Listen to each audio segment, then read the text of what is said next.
من استطاع الیہ سبیلا، کہ اللہ رب العزت کی طرف سے بندوں پر بیت اللہ شریف کا حج ہے، من استطاع الیہ سبیلا، جو اس کی طرف جانے کی استطاعت رکھتا ہے، زیادہ راہ رکھتا ہے۔ اور حج ایسی عظیم عبادت ہے جس میں میں یہ سمجھتا ہوں کہ آپ یوں بھی فرما سکتے ہیں کہ حج ایک مرکب عبادت ہے جس میں تمام عبادات جو ہے ان کو وہ شامل کر لیا گیا ہے۔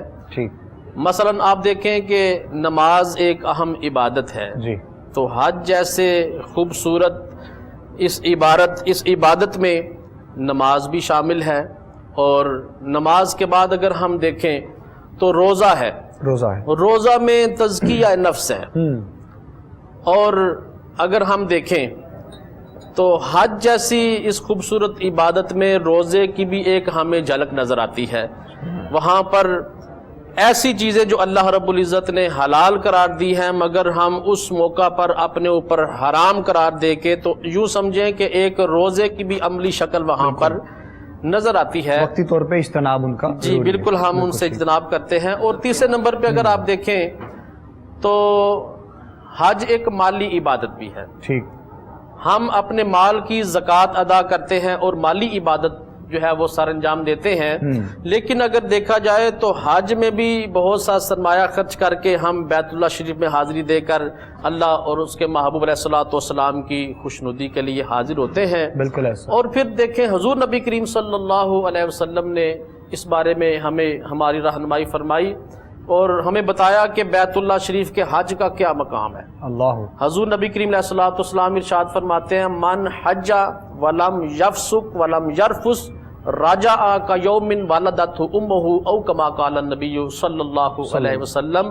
تاجدار کائنات صلی اللہ علیہ وسلم فرماتے ہیں کہ جس نے حج کیا اور اس کے بعد فسق و فجور میں مبتلا نہ ہوا اور گناہوں سے دور رہا، رجع کیوم ولدتہ امہ، وہ ایسے واپس پلٹا جیسے شکم مادر سے انسان گناہوں سے پاک باہر تشریف لاتا ہے، دنیا میں آتا ہے، منصہ شہود پر آتا ہے، ایسے ہی حج کرنے کے بعد بھی بندہ گناہوں سے پاک اور صاف ہو جاتا ہے۔ سبحان اللہ، سبحان اللہ، ماشاءاللہ۔ قبلہ شاہ صاحب، ابتدائی جملوں میں گفتگو کا آپ نے آغاز کیا اور حج کے فضائل اور آپ بیان کر رہے تھے، اور اس طرح آپ نے اپنے گفتگو سمیٹتے ہوئے جو خوبصورت بات کہی کہ ماں کے پیٹ سے بالکل ایسے جیسے انسان ابھی جنم لیا ہو، تو اتنی بڑی سعادت، اتنی بڑی نعمت جو پروردگار کی جانب سے بندے کے حصے میں آتی ہے، اس کے مزید جو مقامات ہیں اور جو فضائل ہیں، جو چیزیں ہیں، وہ ساری انشاءاللہ ساتھ ساتھ اپنے علماء سے ہم گفتگو کر رہے ہیں۔ محترم پروفیسر نصیر القادری صاحب کی جانب بڑھیں گے اور آپ سے میں گزارش کروں گا اپنے ابتدائی جملوں میں آج کے موضوع کے حوالے سے گفتگو کا آغاز کیجیے گا۔ بسم اللہ۔ اعوذ باللہ من الشیطان الرجیم، بسم اللہ الرحمن الرحیم۔ قبلہ بہت شکریہ، حالات حاضرہ کے مطابق آج جس موضوع کا ہم نے انتخاب کیا انتہائی بڑا ضروری تھا۔ میں اپنی حج کے حوالے سے گفتگو کا آغاز یہاں سے کرنا چاہوں گا۔ کوئی بھی کسی طرح کا کوئی سفر ہوتا ہے نا، اس کے پیش نظر دو چیزیں ہوتی ہیں، ایک تو وینیو کیا ہے اور ایک مینیو کیا ہے، مین چیزیں ہوتی ہیں۔ آج بھی کوئی سلیکشن کی جاتی ہے، سب سے پہلے دیکھا جاتا ہے کہ آپ نے وینیو کون سا لینا ہے، وینیو لے لیا، اس کے بعد آپ کا مینیو کیا۔ حج کے لیے ہم دیکھتے ہیں جہاں ہم حج کے لیے سفر کر رہے ہیں وہ کیسا وینیو، وہ پلیس کیسی ہے، وہ جگہ کیسی ہے، اس جگہ کی اہمیت کیسی ہے جسے جہاں جا کے ہم نے حج ادا کرنا ہے۔ بالکل میں یوں کہوں گا خانہ کعبہ اللہ کا گھر ہے، جہاں ہم بیت اللہ کا حج کرنے کے لیے جاتے ہیں۔ بیسیکلی اللہ تعالیٰ نے انسانوں کے لیے بھی اپنا گھر بنایا اور اللہ تعالیٰ نے فرشتوں کے لیے بھی اپنا گھر بنایا۔ اللہ تعالیٰ کا ایک گھر زمین پر ہے جس کا طواف انسان کرتے ہیں، اسے بیت اللہ کہا جاتا ہے۔ سیم اس کے اوپر اللہ تعالیٰ کا ایک گھر ہے جسے بیت المعمور کہتے ہیں، اس کا طواف فرشتے کرتے ہیں، ٹھیک ہے۔ اور دوسری بات بڑی اہم یہ ہے کہ ویسے تو بعد میں خانہ کعبہ کی تعمیرات، کنسٹرکشن جو ہے وہ ہوتی رہی، مگر بنیادی طور پر اللہ تعالیٰ کا یہ جو گھر ہے نا، اس کی تین بنائے ہیں، مین بنائے جو ہے تین ہے، اس کے بعد تو بادشاہ آتے رہے، وقت گزرتا رہا اور حالات کے مطابق اس کی جو ہے وسیع پیمانے پر وسعت جاری رہی۔ سب سے پہلے اللہ کا گھر بنایا فرشتوں نے، اسے کہتے ہیں بنائے ملائکہ۔ اس کے بعد آدم علیہ السلام نے گھر بنایا اللہ کا، اسے کہتے ہیں بنائے آدم۔ اب جب آدم علیہ السلام نے اللہ کا گھر بنایا، گھر بن گیا، آدم علیہ السلام نے اللہ کی بارگاہ میں کہا مالک تیرا میں نے گھر بنایا ہے، اس کی مزدوری، اس کی اجرت کیا ہے؟ اللہ تعالیٰ نے فرمایا میرے پیارے آدم تو نے میرا گھر بنایا، اس کی اجرت یہ ہے کہ میں نے تجھے بخشا۔ اللہ۔ آدم علیہ السلام پھر بول کر کہنے لگے مالک تو نے مجھے تو بخشا تو میری اولاد، کیونکہ ابو البشر اور باپ کو اپنی پوری اولاد کی فکر ہوتی ہے، تو فرمایا اے میرے پیارے آدم حج کی مزدوری یہ ہے کہ تجھے بھی بخشا اور تیری اولاد میں جو جو یہاں میرے گھر کا آ کے حج کرے گا، طواف کرے گا، ہم اسے بھی بخشیں گے۔ سبحان اللہ۔ پھر آدم علیہ السلام چونکہ باپ کو پتا ہوتا ہے میرے 3 بیٹے ہیں 4 بیٹے، کون سا بیٹا کس لیول کا ہے اور کون سا بیٹا ذرا لو درجے کا ہے، آدم علیہ السلام نے پھر کہا مالک جو آ گئے حج کرنے کے لیے اسے تو بخش دے گا، مگر جو ساری زندگی ترستے رہے یہاں نہ آ سکے ان کا کیا بنے گا؟ اللہ پاک نے فرمایا میرے پیارے آدم علیہ السلام اس کی مزدوری یہ ہے کہ تجھے بھی بخشا، تیری اولاد میں یہ جو یہاں آ جائے گا اسے بھی بخشا، اور جو نہیں آ سکیں گے اور جو یہاں آ گئے آنے والوں نے جن جن لوگوں کو اپنی دعاؤں میں یاد رکھا کہ ہم نے اسے بھی بخشش عطا فرمایا۔ یہی وجہ ہے آج کوئی حج کرنے کے لیے عمرہ کرنے کے لیے جاتا ہے تو ہم کیا کہتے ہیں؟ لوگ دعا کے لیے کہتے ہیں، تو اسے یہ ہے دوسری بار خانہ کعبہ بنا، اسے بنائے آدم کہتے ہیں۔ تیسری بار جو ہے وہ حضرت ابراہیم علیہ السلام نے اللہ کا گھر بنایا، اسے کہتے ہیں بنائے خلیل، یعنی سب سے پہلے فرشتوں نے بنایا، بنائے ملائکہ، آدم علیہ السلام نے بنایا آدم، پھر حضرت ابراہیم علیہ السلام نے بنایا، اسے کہتے ہیں بنائے خلیل۔ اب جب یہ گھر بن گیا، ابراہیم علیہ السلام کہتے ہیں مالک تیرا گھر بن گیا، اب میں نے پہلے وہ بات کی ہے بنانے والے آدم ہیں، حضرت اسماعیل، بنانے والی ابراہیم علیہ السلام ہے، حضرت ہاجرہ ہے، حضرت اسماعیل۔ جب اللہ کا گھر بن گیا تو پھر صاف ظاہر اللہ کا گھر، ہمارے گھر میں جو مہمان آنے ہوں تو ہم ہر طرح کے معاملات کو دیکھتے ہیں، صفائی کا اور معاملات کا۔ اللہ تعالیٰ نے ابراہیم علیہ السلام کو کیا کہا؟ فرمایا انطہرا بیتیا للطائفین والعاکفین والرکع السجود، میرے گھر میں آنے والے وہ میرے مہمان ہیں، وہ میرے بندے ہیں، شوق سے محبت سے یہاں پہنچے ہیں، آپ ایسا کریں ان کے لیے میرے گھر کو صاف کر دیں، واہ واہ سبحان اللہ، طواف کرنے والوں کے لیے، اعتکاف کرنے والوں کے لیے، اور یہاں رکوع اور سجود کرنے والوں کے لیے۔ تو اس کا مطلب یہ ہے کہ اللہ کے گھر کی صفائی ابتدائی طور پر اللہ تعالیٰ نے ابراہیم علیہ السلام سے کہا۔ آج ہم کرنٹ ایشو اس وقت اگر دیکھیں، کہتے ہیں جی خانہ کعبہ اللہ کا گھر ہے، ایسے صاف شفاف نظر آتا ہے، مسجد نبوی ہے صاف شفاف نظر، لیٹسٹ مشینری وہاں استعمال ہو رہی ہے، جدید معاملات استعمال ہو رہے ہیں۔ میں سمجھتا ہوں وہاں ایک تنکے کا یا ایک ذرے کا نظر نہ آنا، خواہ وہ خانہ کعبہ ہے خواہ وہ مسجد نبوی ہے، وہ نظر جو نہ آنا اور ہم وقت صفائی رہنا، اس کا آغاز اللہ کے حکم سے ابراہیم نے کہا، اور الحمدللہ قیامت تک یہ شیشے کی طرح صاف اللہ کا گھر ہے۔ آپ کی گفتگو سے ایک سوال جو میں آپ سے کرنا چاہوں گا تاکہ ایک کنسیپٹ بھی لوگوں کا جو ہے وہ کلیئر ہو جائے، آپ نے ساری گفتگو میں کہا اب اس سال تو حالات حاضرہ میں یقیناً لوگ محروم ہیں اس سعادت سے، اب وہ بھی نہیں جا رہے کہ جن کو ہم دعا کا کہیں کہ وہاں جا کر دعا کیجیے گا، اب اس کے لیے بندہ مومن کس انداز میں فضیلت حج اپنے دل میں رکھ سکتا ہے، سما سکتا ہے، یا حج کی سعادت کو حاصل کرنے کے لیے، اس کے فیض و برکات کو حاصل کرنے کے لیے وہ انداز پھر کیا ہوگا؟ اب اس دفعہ تو جا کوئی نہیں رہا ہے، تو اب کس طرح وہ ساری چیزیں دیکھیں، اس کے لیے یہ یقیناً ہمارے یہ ایشو ہمارے علم میں ہے۔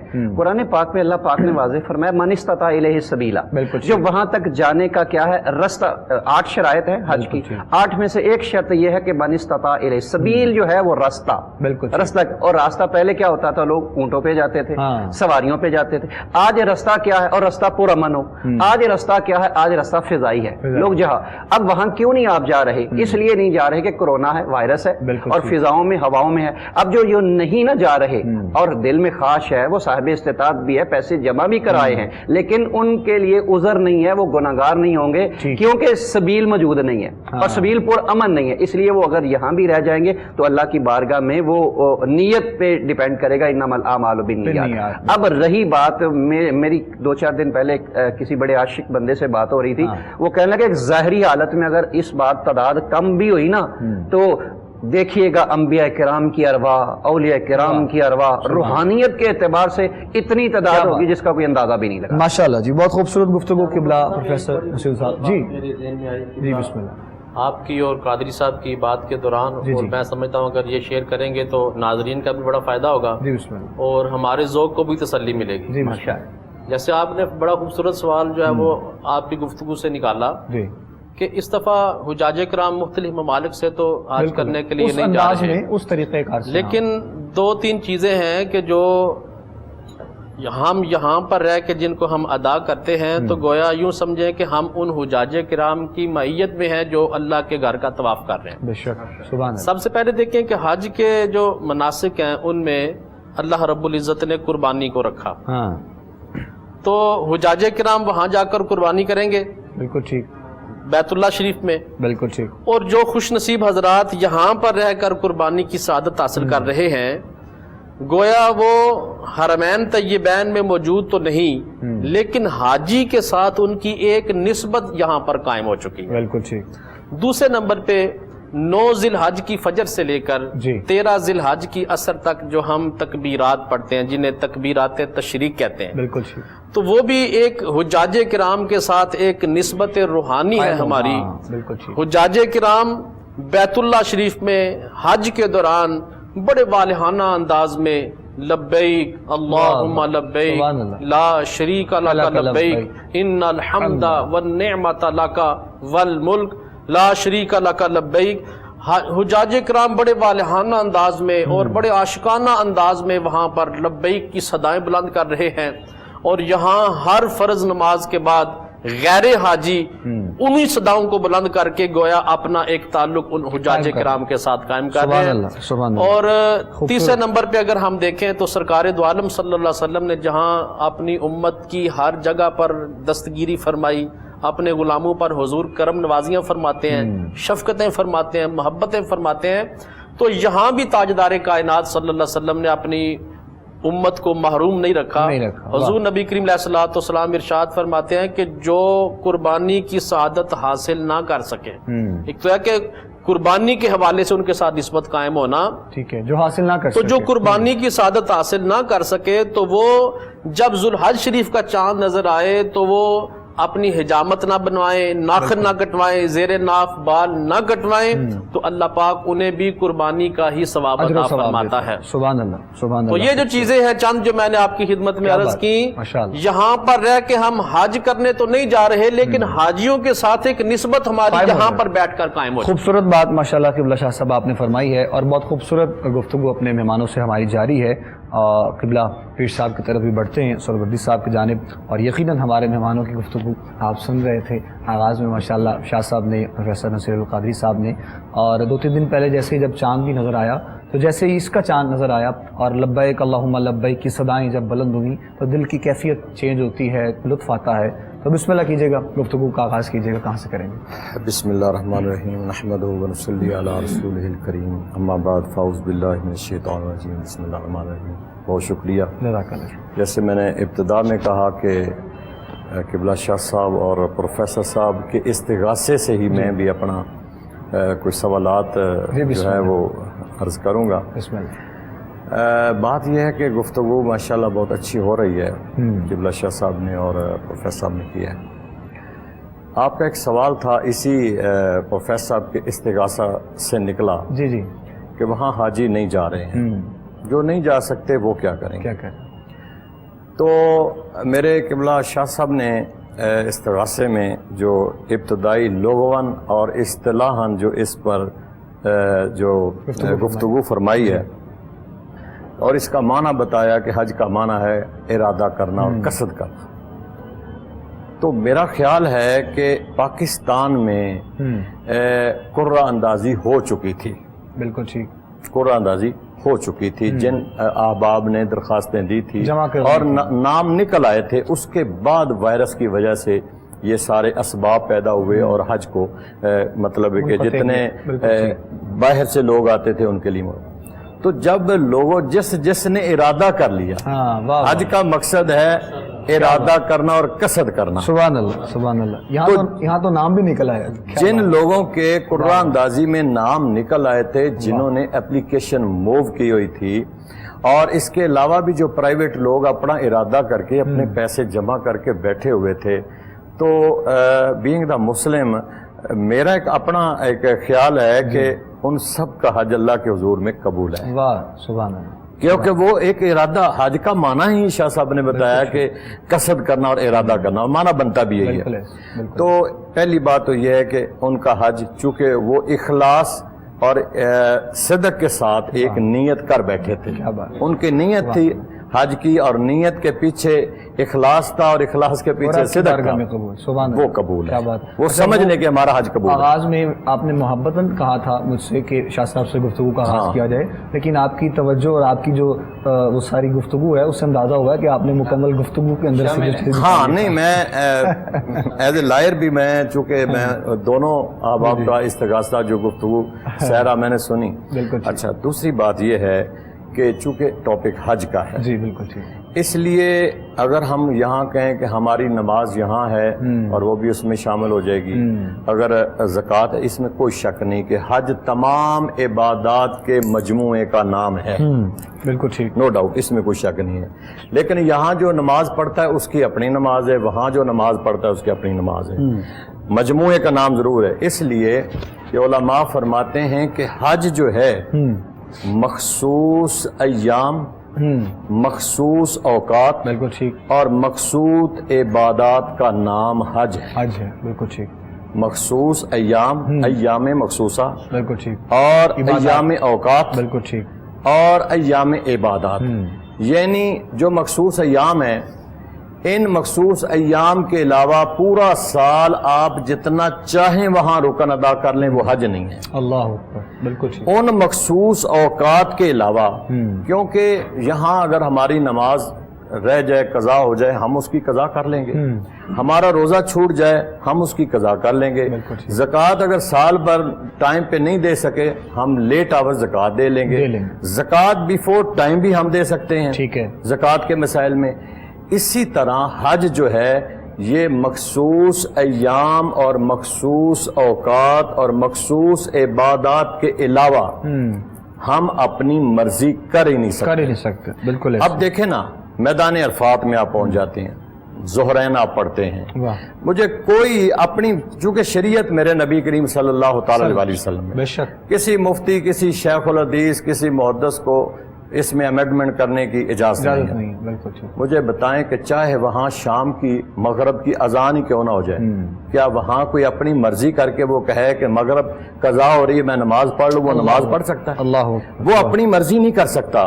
میدان عرفات کے اندر وہ نماز مغرب نہیں پڑھ سکتا، چاہے اذان مغرب لیٹ کیوں نہیں ہو جائے، خاص دن اور خاص عبادت، چلتے چلتے وہ لیٹ ہو جائے گا، اسے وہاں رات مزدلفہ میں گزارنا پڑے گا، رکنا پڑے گا، اس سے وہاں جا کے مغرب اور عشاء کو اکٹھے کر کے پڑھنا پڑے گا رات وہاں۔ اب مجھے بتائیں، جتنا مرضی کو بڑے سے بڑا امیر آدمی وہ کہے نہیں، میں یہاں میدان عرفات سے نکل کے میں اپنے ہوٹل میں چلا جاؤں، وہاں رات میں سٹے کروں، کیا آیا وہ اس کا حج ہوگا؟ وہ اپنی مرضی کر سکتا ہے؟ نہیں، اسے رات چاہے بادشاہ ہے، چاہے وزیر ہے، چاہے کوئی بھی ہے، اسے رات مزدلفہ میں گزارنا پڑے گی، صبح اٹھ کے اسے منا میں جانا پڑے گا۔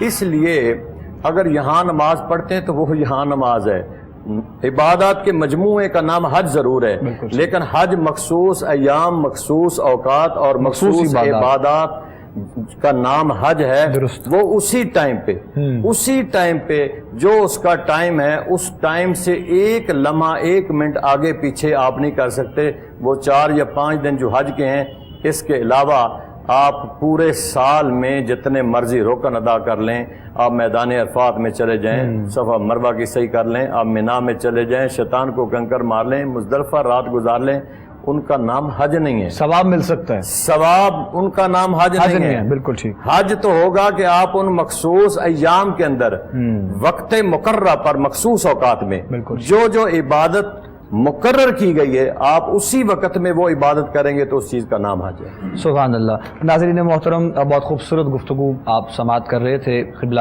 شاہ صاحب اور پروفیسر نصیر القادری صاحب، اور اس کے بعد قبلہ پیر صاحب نے بھی آپ کی گفتگو میں سے 2-3 سوالات جس کی وضاحت کی، اور بڑی اہم چیز کی وضاحت یقیناً آپ نے کی ہے، اور جو عبادات کا سلسلہ جو ہوتا ہے، پھر وقت کا تعین جو ہوتا ہے، مخصوص ایام کے حوالے سے اس نے آپ نے بیان فرمایا، اور مزید کچھ سوالات جو انشاءاللہ آگے بڑھ کے ہم اپنے سوالات جو ہے وہ علماء کے سامنے پیش کرتے ہیں۔ ایک چھوٹا سا وقفہ بس لیں گے، بریک کے بعد واپس لوٹتے ہیں انشاءاللہ۔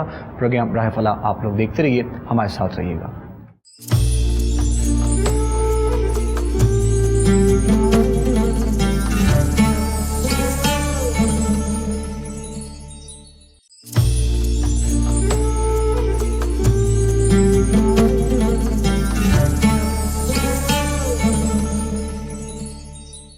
خوش آمدید کہیں گے ناظرین آپ تمام دیکھنے اور سننے والوں کو ایک مرتبہ پھر پروگرام راہ فلاح آپ لوگ دیکھ رہے ہیں، اور حج کے ان مبارک ساعتوں میں ہم گفتگو بھی حج کے حوالے سے اپنے علماء سے کر رہے ہیں، اور ان فیض و برکات کو سمیٹنے کی کوشش یقیناً آپ سب لوگوں کے ساتھ ساتھ ہم لوگ بھی کر رہے ہیں۔ خوبصورت گفتگو ہماری جاری ہے اپنے علماء سے۔ میں پروفیسر نصیر القادری صاحب کی جانب بڑھنا چاہوں گا، اور جو مزید سوالات ہیں تاکہ جو کنسیپٹ ہیں عوام الناس کے سوالات آپ لوگوں کے ذہن میں وہ بھی کلیئر ہو جائیں، اس کے ساتھ ساتھ فضائل پر بھی ہمارے علماء سے ہماری گفتگو جو ہے وہ جاری ہے۔ قبلہ آپ گفتگو میں جس طرح پہلے فرما رہے تھے، اور موجودہ وقت کے اعتبار سے آپ نے بات کی، پہلے جو وقت تھا جس طرح آپ نے کہا کہ اونٹ کی سواری پر، پھر وہ بحری جہاز پر جو لوگ سفر کیا کرتے تھے، بہت بہت دنوں کا وہ ایک سفر ہوا کرتا تھا، اور بہت سے جو ہے وہ مہینوں کے بعد جا کر حج کی سعادت حاصل کر کے مکمل اپنے گھر پہ واپس جو ہے وہ انسان لوٹا کرتا تھا۔ تو یہ بھی لوگوں کے ذہن میں اب سوال ہوتا ہے کہ وہ جو مشقت تھی یا وہ جو محنت تھی یا وہ جو سارا سلسلہ تھا وہ اپنے وقت میں تب ہوا کرتا تھا، اب تو آپ 4-5 گھنٹے میں سعودی عرب پہنچ جاتے ہیں، مکہ مکرمہ پہنچ جاتے ہیں، حج کی سعادت حاصل کر لیتے ہیں۔ اور اگر ہم حج کے حوالے سے دیکھیں تو اب VVIPs بھی ہمارے حج کے سارے معاملات میں ہوتا ہے۔ تو ان سب چیزوں میں مطلب اس کی جو فضیلت ہے اس میں کوئی کمی آتی ہے، یا پھر وہی مقام اور وہی مرتبہ وہی ساری چیزیں دیکھیں جی؟ جو چیز جو برکت اور جو مزہ مشقت میں ہے وہ بغیر مشقت میں تو ہے ہی نہیں۔ بالکل ٹھیک۔ بندہ کہتا ہے میں صحت مند رہنا چاہتا ہوں، میں مثال ذرا تھوڑی سی ہٹ کے دینے لگا ہوں۔ اچھا ٹھیک۔ بندہ کہتا ہے میں صحت مند رہنا چاہتا ہوں، وہ کہتا ہے AC چھوڑو اور اپنے گرمی میں آؤ اور اپنے جسم کا پسینہ چاڑو۔ تو حج دراصل ہے ہی مشقت کا نام۔ بالکل ٹھیک۔ صفا اور مروہ ایک مشقت ہے، اور منا میں جانا، مزدلفہ میں جانا، میدان عرفات میں کھلے آسمان میں رہنا، بارش پڑتی رہی تو پھر کیا ہوگا؟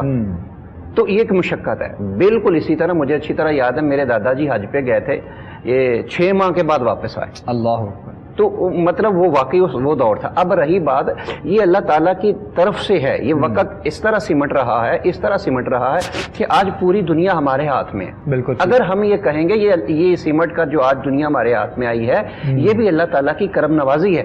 بلکہ میں ایک جگہ حدیث پاک پڑھی تھی، مجھے حوالہ اس وقت ذہن میں نہیں، میں نے بھی پڑھی تھی، لیکن اس میں کیا تھا کہ آپ صلی اللہ علیہ وسلم نے ارشاد فرمایا ایک وقت آئے گا انسان کے کان مشرق اور مغرب کے لمبے ہو جائیں گے۔ وہ سمجھ نہیں آ رہی تھی کہ انسان کے کان اتنے لمبے کیسے ہو سکتے ہیں۔ آج موبائل نے بتا دیا کہ کان کا مطلب ہے بات کا سننا۔ آج امریکہ میں کوئی بندہ بیٹھا ہے تو یہاں بات سن رہا ہے، مشرق میں بیٹھا ہے تو بات سن رہا ہے، مگر تو یہ کیا ہے؟ یہ لیٹسٹ مشینری جتنی بھی آ گئی ہے یہ اللہ تعالیٰ کی نعمتیں ہیں۔ بلکہ ہمارے ایک بہت بڑے عالم دین ہیں، وہ اس میں چونکہ میں وضاحت ضروری کرنا چاہ رہا تھا، ایک وقت تھا کہ معراج کے حوالے سے تھوڑی سی پریشانی تھی کہ اتنی جلدی معراج میں کیسے لوگ آپ صلی اللہ علیہ وسلم تشریف لے گئے اور پھر واپس آ گئے۔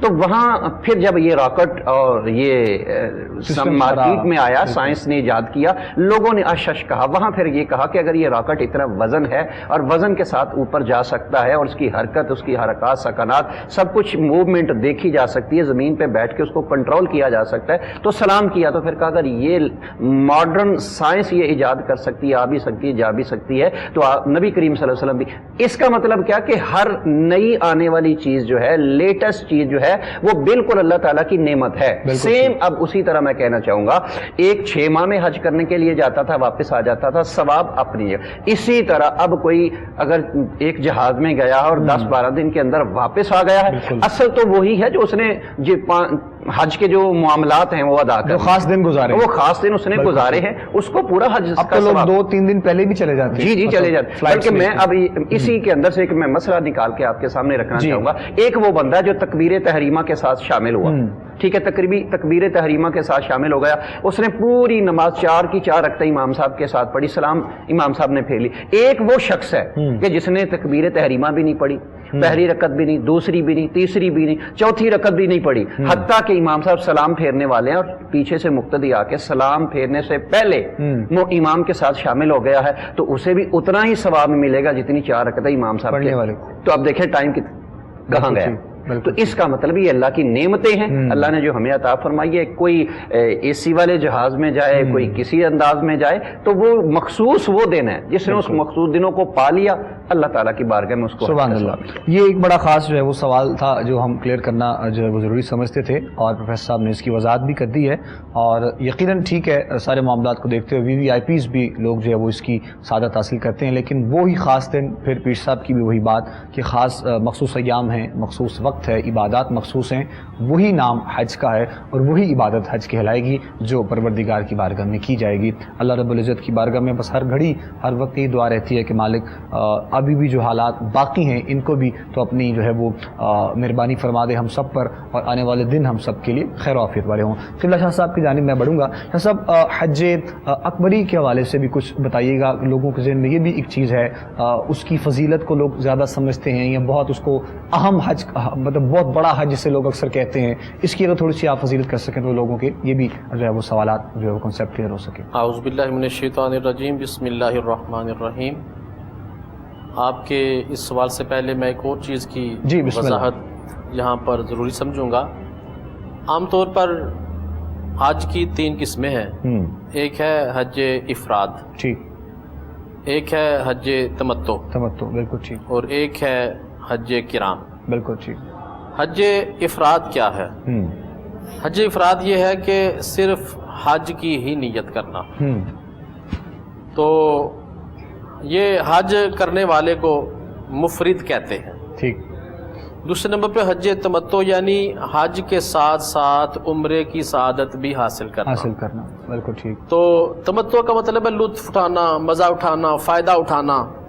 تو اس میں یہ ہے کہ حاجی جو حج کرنے والا ہے وہ حج کے ساتھ ساتھ عمرے کا بھی ارادہ کر لیتا ہے، عمرے کا احرام باندھتا ہے، اور پھر وہ اس میں یہ ہے کہ عمرہ جب وہ کر لیتا ہے تو عمرے کا احرام وہ اتار دیتا ہے، اور پھر اس کے بعد حج کا احرام وہ باندھ لیتا ہے، وہ کر لیتا ہے. اور اس کے بعد ہے حج کران. تو اس میں یہ ہے کہ جب وہ حج اور عمرے کا ارادہ کرتا ہے تو پھر وہ عمرہ ادا کر کے تو پھر وہ احرام نہیں اتارتا، بلکہ جب تک وہ حج سے فارغ نہیں ہو جاتا اس وقت تک وہ اسی احرام میں رہتا ہے. بالکل ٹھیک. دوسری چیز جو آپ نے ارشاد فرمائی کہ حج اکبر، عام طور پہ ہمارے پاکستان میں جمعے والے دن، جمعۃ المبارک کو جو حج اگر آتا ہے ان ایام میں، تو اس کو ہم حج اکبر کہتے ہیں. تو اس کی بہت زیادہ فضیلت ہمارے عوام کے اندر جو ہے وہ حج تو حج ہے، حج تو حج ہے. اور وہ جس طرح قبلہ مفتی صاحب سہروردی صاحب فرما رہے تھے کہ مخصوص ایام میں، مخصوص اوقات میں مخصوص عبادت ہے. تو ان مخصوص ایام اور مخصوص اوقات میں ان مخصوص عبادات کو بجا لانے کا نام حج ہے. لیکن چونکہ جمعۃ المبارک کو حضور تاجدار کائنات صلی اللہ علیہ وسلم نے الجمعۃ عید المومنین فرمایا ہے، تو اس اعتبار سے جمعے والے دن اگر وہ خطبہ حج ادا کیا جاتا ہے تو ہمارے لوگ کہتے ہیں یہ حج اکبر ہے. بالکل ٹھیک ہے. اچھا، یعنی کہ ثابت جی ہونے لگا ہوں اس میں. اب دیکھیں نا، کنسیپٹ ہے حج کا جو ہے وہ ہم کہتے ہیں کہ اگر فرائیڈے کو جمعۃ المبارک کو وہ آ جائے تو حج اکبر ہی ہے. ہم یہی چیز اگر پاکستان میں آ جائے تو ہم کیا کہتے ہیں کہ اگر کوئی عید جو ہے یا حج جو ہے وہ جمعے والے دن آ جائے تو ہم کہتے ہیں جناب 2 خطبے آ گئے، یہ حاکم کے اوپر بھاری آ گئے، بڑا بھاری ہو گیا. یہ دیکھیں نا، یہ ضرور یہ عجیب صورتیں، وہ بہت ساری چیزیں ہیں جو ہمارے پاس ایسے آ گئی. حج اکبر کے حوالے سے ثابت ہی ہوا علماء کی گفتگو سے کہ حج کی فضیلت اپنی جگہ ہے. یقیناً حج بہت بلند مقام و مرتبہ، لیکن جمعے کے دن اگر آ بھی جائے تو اس سے کوئی اس کی مطلب جو ہے وہ کمی اور پیشی والا معاملہ نہیں ہوتا ہے. فضیلت یقیناً جمعے کی اپنی جگہ ہوتی ہے، حج کی فضیلت اپنی جگہ ہوتی ہے. قبلہ پیر صاحب، یہ بھی اکثر جو ہے وہ لوگوں کے سوالات سننے میں ہمیں آتے ہیں کہ حج تو بس جو ہے جو وہ جوانی کا ہی ہے، بس بڑھاپے میں تو حج کی سعادت حاصل کرنا بڑا مشکل اور بڑا کٹھن مرحلہ ہے. تو اس کی بھی تھوڑی سی وضاحت ذرا ساتھ میں فرمائیں. دیکھیں، اس میں کوئی شک نہیں ہے. پہلا میں وہ حج اکبر کے حوالے سے بھی میرے بھی ذہن میں تھوڑا سا پوائنٹ آیا. بسم اللہ. علماء کرام تشریف فرمائیں، اگر گستاخی نہ سمجھے تو.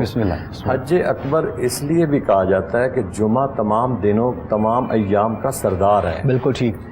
جب وہ جمعہ تمام ایام کا سردار ہے تو اس سرداری کی وجہ سے اگر اس دن حج آ جائے اور خطبہ آ جائے اس دن تو اس اعتبار سے اسے حج اکبر کا نام دیا جاتا ہے، یعنی فضیلت میں بڑھ جاتا ہے۔ ایک اس حج کی فضیلت ہے، ایک اس ایام کے سردار کی فضیلت ہے، چیزیں مل جاتی ہیں، چیزیں مل جاتی ہیں۔ تو یہ سرداری کا تاج بھی جو ہے نا وہ بھی اسے حج کو مل جاتا ہے، جس وجہ سے ہمارے اسے حج اکبر کا یعنی فضیلت میں بڑھ جائے، کوئی چیز بھی فضیلت میں بڑھ جائے تو اسے اس اعتبار سے کہتے ہیں۔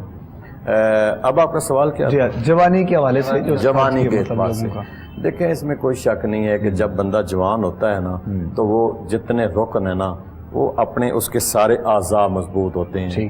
تو مجھے آج بھی یاد ہے کہ میں پہلا عمرہ 90 میں گیا تھا، اس وقت میری عمر 24 سال تھی 90 میں، تو اب 24 سال ہر جوانی ہے۔ تو آج بھی مجھے یاد ہے کہ میں اس وقت تو یہ اتنا رش بھی نہیں ہوتا تھا، 90 کی بات کر رہا ہوں، تو کوئی طواف کا کوئی ایسا چکر نہیں ہے کہ میں اتنا ینگ تھا اور اتنا سمارٹ تھا کہ میں ہر چکر میں حجر اسود کو چوم کے جاتا تھا، اتنی میری سپیڈ تھی اور اتنا میں فوسٹ تھا۔ سمارٹ تو آپ اب بھی ہیں ماشاءاللہ، ایسی بات نہیں ہے، اب تو میں ہوا ہوں، لیکن اس وقت میں فزیکلی تھا، پراپر تھا میں اس وقت، اب تو مجھے ہونا پڑا۔ اچھا، تو میں ہر چکر میں قبلہ، ہر چکر میں حجر اسود کو چوم کے جاتا تھا، یہ 90 کی بات کر رہا ہوں۔ اس کے پھر مجھے یاد ہے کہ احد کے مقام پر ایک انہوں نے 8 فٹ کی دیوار کی ہوئی تھی اس وقت، تو آج بھی مجھے یاد ہے کہ وہ 8 فٹ کی دیوار پر میں نے اپنے ایسے ہاتھ رکھے اور میرا اشتیاق تھا کہ میں اس غار کے اندر جاؤں جس غار کے اندر میرے کریم آقا بیٹھے ہیں، وہ غار جو پہاڑ پھٹا تھا، تو میں 8 فٹ کی دیوار پہ ہاتھ رکھ کے میں اس کے اوپر گیا اور نیچے اترا، میں اس غار کے اندر میں نے 2 نفل پڑھے اور اللہ کے حضور میں دعا کی۔ یہ ہے جوانی کہ بندہ سجدہ کرے تو مزہ آتا ہے، طواف کرے تو مزہ آتا ہے، بھاگنے کا مزہ آتا ہے۔ اب میں 2016 میں گیا ہوں تو مجھے پتا چلا عمرہ ہے کیا، کہ صفا اور مروہ کی صحیح پہ کرتے کرتے ہم تھک گئے ہیں۔ طواف میں اتنا رش ہے کہ آپ بلیو کریں کہ میرا جو سٹے تھا اس سٹے میں نے بڑی مشکل اپنی جان پہ کھیل کے میں نے حجر اسود کو چوما ہے، اپنی جان پہ کھیل۔ آسائشیں بڑھ گئی ہیں لیکن پھر بھی چیزیں، لیکن 4 دن کی مسلسل کوشش کے بعد میں نے حجر اسود کو چوما ہے۔ درست کہہ رہے ہیں 16 کی بات، اس لیے کہ میں 50 میں تھا، 16 میں میں 50 میں تھا، تو کہاں 24 ایئرز کہاں 50 ایئرز، تو اس لیے جوانی ہے، یہ ہمارے اسلاف، ہمارے بزرگان دین، جوانی کی عبادت کا ایک مزہ ہی اپنا ہوتا ہے کہ جب جوان ہوتا ہے تو پھر مزہ آتا ہے نماز پڑھنے کا، قیام کرنے کا، طواف کرنے کا، سجدہ کرنے کا، صفا اور مروہ کی صحیح کرنے کا۔ یہ میں فزیکلی اپنی بھی ایک میں نے بتائی ہے کہ کیا مزہ ہوتا ہے۔ اور جب بڑھاپا ہوتا ہے، ہمارے زیادہ تر میجورٹی ہمارے پاکستان کی ہے کہ پاکستان تو رہ کے بیچارے جوانی میں پیسے جوڑتے رہتے ہیں کہ چلیں ہماری شادی ہو جائے، پہلے تعلیم کی بات ہوتی ہے، پھر شادی ہو جائے، پھر بچے ہو جائیں، اینڈ خیر ہے مطلب ہے کہ ابو 50 میجورٹی ہمارے لوگوں کی ہوتی ابو 50 جاتے ہیں، جو بچ گئے ہیں وہ کہتے ہیں چلے آپ بھولے ہیں، چلے جو پچھلے کر لی ہیں اللہ کے حضور میں جائیں اپنے گناہوں کی معافی، اس لیے کہ یہ بھی اللہ نے ہمارے اوپر کرم فرمایا صدقہ کریم آقا علیہ السلام کا کہ جو بندہ ایک نیت اخلاص صدق کے ساتھ جا کے حج کرے اور اس حج پہ قائم رہے، واپس آ جائے، حضور نے فرمایا وہ ایسا ہے جیسا اس کی ماں نے آج جانا۔ سبحان اللہ۔ اچھا، اس میں میرے ذہن میں ایک بات ہے بلکہ حقیقت ہے، چلے میں پہلے وہ حدیث پاک لے لیتا ہوں، جیسے کہ بلا نے کہا ویسے لوٹتا ہے۔ نبی کریم صلی اللہ علیہ وسلم میدان عرفات میں کھڑے اور آپ اس دن اتنے مسکرا رہے تھے حتیٰ کہ آپ کے دندان مبارک ظاہر ہو رہے تھے، صحابہ کرام خوش ہوئے کہ آج حضور اتنے کیوں مسکرا رہے۔ تو بعد میں پوچھا یا رسول اللہ صلی اللہ علیہ وسلم آپ کیوں اتنا مسکرا رہے تھے؟ آپ نے فرمایا وہ دور دیکھو شیطان عرفات کے کنارے کھڑا ہے، واہ ویلا کر رہا ہے، رو رہا ہے، اپنے بالوں کو نوچ رہا ہے اور مٹی پکڑ پکڑ کے اپنے سر میں ڈال رہا ہے۔ حضور کیوں؟ آپ نے فرمایا اس لیے کہ وہ یہ کر رہا ہے کہ جن لوگوں کو میں نے زندگی پر گناہ کرائے اور لا کے میں نے دوزخ کے کنارے کھڑا کر دیا، آج جو ہی انہوں نے میدان عرفات سے اپنا پاؤں باہر نکالنا ہے تو ایسے دھل گئے جیسے آج انہوں نے جنم لیا ہے۔ اللہ۔ اب میں کہنا چاہوں گا یہ آخری بات جو ہے، دیکھیں جب حاجی حج کر کے واپس لوٹتا ہے، نبی کریم صلی اللہ علیہ وسلم کا فرمان ہے فرشتہ اس حاجی کے کندھے پر تھپکی دیتا ہے، شاباش اور کہتا ہے جاؤ جا کے اب نئے سرے سے اپنی زندگی کا آغاز کرو، تجھے پاک صاف کر دیا۔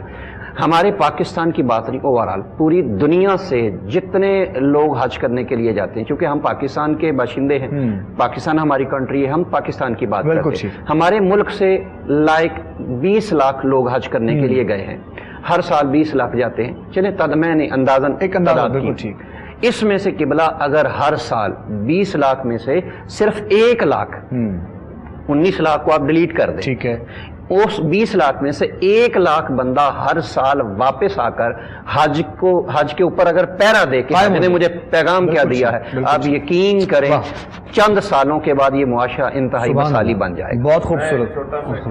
جی ناظرین کے گوش گزار کرنا چاہتا ہوں کہ یہ حج ہمارا تکمیل دین کا نام بھی ہے، جی کیونکہ حضور نے ایک ہی حج فرمایا ہے، حج تکمیل دین کا نام بھی ہے کہ جب آپ خطبہ فرما رہے تھے تو اس خطبے کے دوران ہی الیوم اکملت لکم دینکم واتممت علیکم نعمتی وردیت لکم الاسلام دینا، کہ اس دن ہمارا دین مکمل ہو گیا، اس لیے حج دین تکمیل دین کا نام بھی ہے۔ بہت شکریہ ناظرین محترم، پروگرام راہ فلاح آپ لوگ دیکھ رہے تھے اور آج کے پروگرام کا وقت ہمارا اختتام کے جانے پہنچ چکا ہے۔ بہت خوبصورت گفتگو اپنے تمام علماء سے، تمام مہمانوں سے ہماری رہی، اللہ رب العزت اپنی بارگاہ میں قبول فرمائے، اور جو مقامی لوگ وہاں کے یقیناً جو اس سعادت سے جو ہے وہ محروم نہیں ہیں، وہ انشاءاللہ حاصل کریں گے، ان سے بھی ہماری ریکویسٹ ہے، ہماری گزارش ہے تمام دیکھنے والوں سے، سننے والوں سے۔ سعودی عرب میں ہمارے پروگرامز لوگ بہت شوق سے دیکھتے ہیں، بڑی محبت کرتے ہیں، پیار کرتے ہیں، ہم سب کو اپنی خاص دعا میں یاد رکھیے گا، ہمارے مہمانوں کو، ہماری پوری ٹیم کو اللہ رب العزت سب پر اپنا خاص رحم و کرم فضل فرمائے۔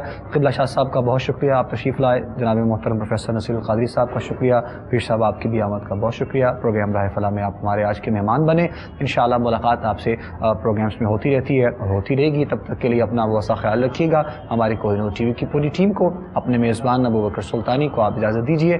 السلام علیکم ورحمۃ اللہ وبرکاتہ۔